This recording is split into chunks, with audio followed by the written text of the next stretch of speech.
முன்பு ஒரு காலத்தில் மிருகண்டர் என்ற மகரிஷி தனது மனைவியான மருதவதியுடன் வாழ்ந்து வந்தார். அவர்கள் சிவபெருமானின் தீவிர பக்தர்கள் ஆவார்கள். ஆனால் அவர்களுக்கு குழந்தை பாக்கியம் இல்லை. இந்த காரணத்தினால் அவர்கள் சிவபெருமானை புகழ்ந்து பாடல்கள் பாடியும் அவரை பற்றிய கதைகளை பரப்பியும் வாழ்ந்து வந்தார்கள். அவர்களின் பக்தியால் மனம் குளிர்ந்த சிவபெருமான் அவர்களுக்கு காட்சி அளித்து, நீண்ட காலம் வாழப்போகும், ஆனால் முட்டாள்களாக இருக்கப் போகும் 100 குழந்தைகள் வேண்டுமா, அல்லது புத்திசாலியாக இருப்பதோடு 16 வருடங்கள் மட்டுமே உயிருடன் இருக்கும் ஒரு குழந்தை வேண்டுமா எனக் கேட்டார். மிருகண்ட மகரிஷி, எங்களுக்கு புத்திசாலியான மகன் வேண்டும், அவர் சிவபக்தனாக இருக்க வேண்டும் என்று கூறினார். சிவபெருமான், நல்லது, உனக்கு ஒரு புத்திசாலியான மகன் பிறப்பான் என பணித்தார். விரைவில் அவர்களுக்கு ஒரு அழகிய மகன் பிறந்தான். அவருக்கு மார்க்கண்டேயன் என்று பெயர் வைத்தனர்.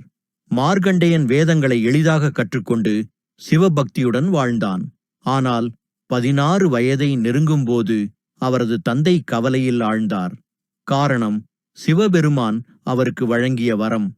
மார்க்கண்டேயன் தன் தந்தையின் கவலையை அறிந்து, நான் சிவபெருமானை வழிபட்டு மரணத்தை வெல்லப் போகிறேன் என்று உறுதியாக கூறினான்.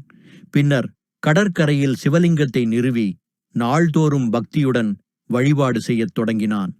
மார்க்கண்டேயனின் ஆயுட்காலம் நிறைவடைய அவனது உயிரை பறிக்கும் பொருட்டு வந்த யமன் பாசகையிற்றால் துரத்திய உடனே மார்க்கண்டேயன் சிவபெருமானான அமிர்தகடேஸ்வரர் கட்டி அனைத்து கொள்ள யமனின் பாசகயிறு சிவபெருமானின் லிங்கத்தின் மீது விழ கோபமுற்ற சிவன் உருவமாக வடிவெடுத்து யமனை தனது காலால் உதைத்து நெற்றி கண்ணில் எரித்து அவனை கொன்றுவிட, அதன் பிறகு மார்க்கண்டேயன் உயிர் நீடித்தார்.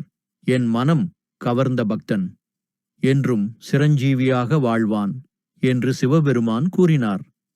இந்தச் சம்பவத்திற்கு பிறகு பலரும் இன்று வரை மார்க்கண்டேயனை வழிபடுகின்றனர். அவரைப் போல் பக்தியுடன் வாழ்ந்தால் மரணத்தையும் வெல்லலாம் என்ற நம்பிக்கை மக்களிடையே நிலவுகிறது.